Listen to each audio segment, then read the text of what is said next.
To what purpose an invasion? Why would an hostile extraterrestrial (HE) attempt to invade the planet Earth? More to the point, what reason would an HE have to make itself an HE? This question may seem overly philosophical and speculative, but it is important to the focus of Project Heimdall. Would it be for access to natural resources, either biological or mineral? Would they come to take us all as slaves? Would they just like to displace us and move in?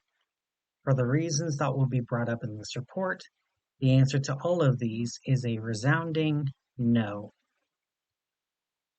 First, we will discuss a few basics of biochemistry as it pertains to exobiology. It is generally agreed upon that life, as we know it, tends to adapt to its own unique environment and in turn modifies its environment to suit its own needs. The most noteworthy example of this principle is oxygen. This chemical is absolutely necessary for life as we know it, not only being present in our proteins and cell membranes and DNA, but in our life's universal solvent, water.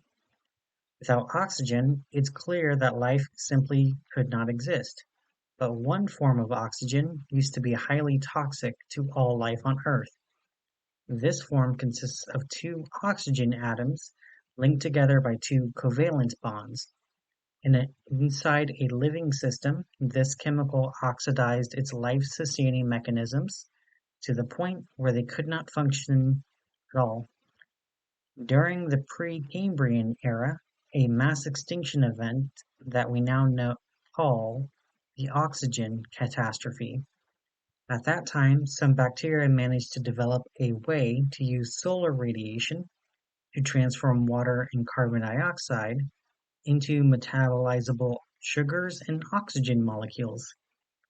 This was a very effective strategy which gave them plenty of food and a deadly byproduct that kept predatory bacteria from eating them. As these photosynthetic bacteria became more plentiful, they transformed even more water and carbon dioxide into oxygen until the chemical was present in most of the oceans and atmosphere. Many living things died, but a few, including our direct ancestors, survived by developing biochemical strategies to fight the destructive effects of free oxygen and even managed to find a way to use those effects to generate energy. Because of this, almost all life now present on Earth is able to withstand and thrive in an oxygenated environment. Let us now look at another pair of chemicals that are ubiquitous to life as we know it, carbon and nitrogen. Once again, these chemicals are present everywhere and interact with another to make life possible. But one interaction of carbon and nitrogen is highly toxic in the vast majority of cases. This is a simple negatively charged ion consisting of a carbon atom and a nitrogen atom linked by three covalent bonds, commonly known as cyanide. Ironically, cyanide atoms are mostly hazardous to life forms that thrive on oxygen by interfering with the biochemical pathways that transform the energy locked up in the oxygen atoms into usable energy. It is easy to imagine a hypothetical alien planet saturated with cyanide, where life learned to thrive on this, just like our distant ancestors learned to thrive in the presence of oxygen molecules. And this brings us to the point that life developed on two separate planets with no interaction at all would end up biochemically incompatible even at the most basic level. Even if they were built from the exact same chemical building blocks in exactly the same proportions. That means an HE would not choose to invade Earth to eat either us or any other forms of life on the planet. In all likelihood, terrestrial life would simply be too toxic to ingest. We can at least rest assured now that we will not be on the menu if something chooses to invade. Nor should we concern ourselves with the possibility that the HE might choose to take our place on a planet that would be too poisonous to even touch. It would be the equivalent of murdering a group of innocents for the privilege of living inside of a tank of cyanide. But should we worry about being enslaved by the HE? Once again, biochemistry provides part of the answer to this question. There would be no purpose to transport humans back to the HE's equivalent of home.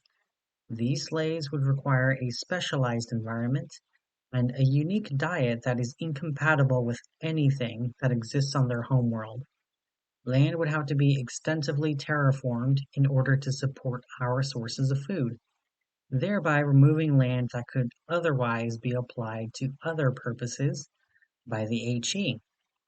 The practicality of such an endeavor is brought further into question when looking at the resources required to do such a thing. Besides those needed to sustain the slave race after the invasion, the HE would have to accumulate resources sufficient not only to subdue Earth's military forces, but to transfer such military might to Earth in the first place. Let us set aside the force needed to conquer Earth and simply consider transportation. The laws of physics allow low-energy methods of transportation between planets and stars. These methods, however, are slow, potentially taking hundreds or even thousands of years. Much can happen during this intervening time. The target might advance scientifically to the point that they can easily fight back against the force sent by the HE. Or they might become so populous that they can quickly collect the resources needed to defeat the invading force with minimal effort on the part of each member of this target species. Or they might simply go extinct, either through their own actions or by some other event, thereby nullifying the intended purpose of the invasion. Theoretical physics does provide certain loopholes that can allow much quicker travel to a target location. So far, though, all of these theoretical methods of transportation require vast amounts of energy in order to become feasible. The minimal energy requirements would be equivalent to converting the mass of an entire star into energy. A civilization capable of doing such a thing would have no use for a slave race. It is clear that there would be no reason to use such incomprehensible energies to obtain slaves or servants who, because of their biological requirements, would be more trouble than they are worth. What of mineral or other chemical resources? When we look at our own solar system, we see numerous planets and moons and countless smaller astronomical bodies, which have the exact same resources that we can find on the Earth, sometimes in quantities that put what we have here to shame. There are even some resources that cannot even be found on Earth in any usable proportions, such as iridium.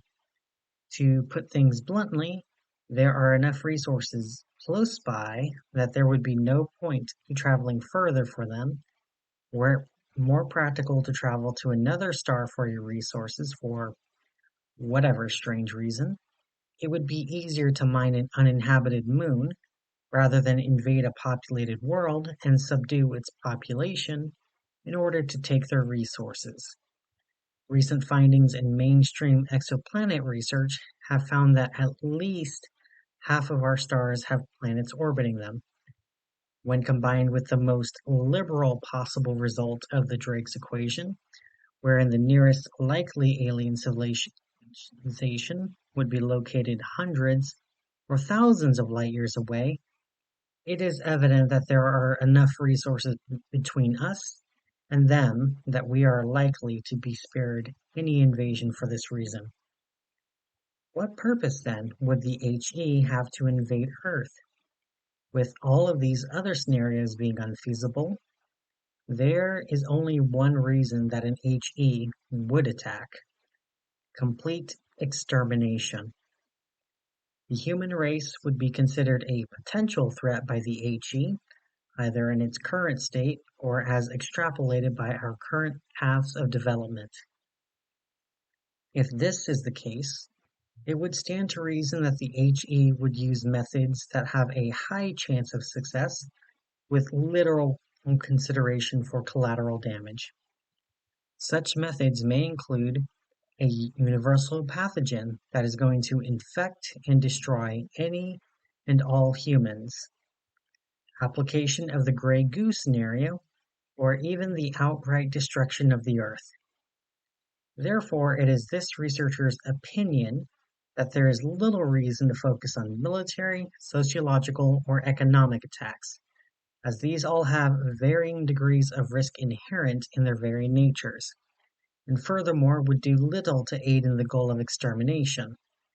Instead, the attack would be more covert and may not even be recognized as extraterrestrial in origin, rather being assumed to be a natural event, or the result of an SCP's anomalous effects. That means the best thing that we can do is what we are doing right now: secure, contain, protect.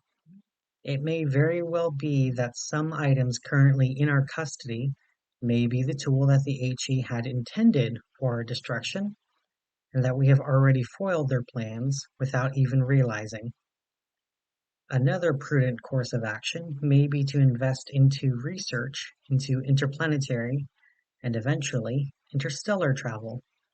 If we should go forth and multiply, a single attack on a single world, no matter how large scale the attack may be, would not cause our outright execution.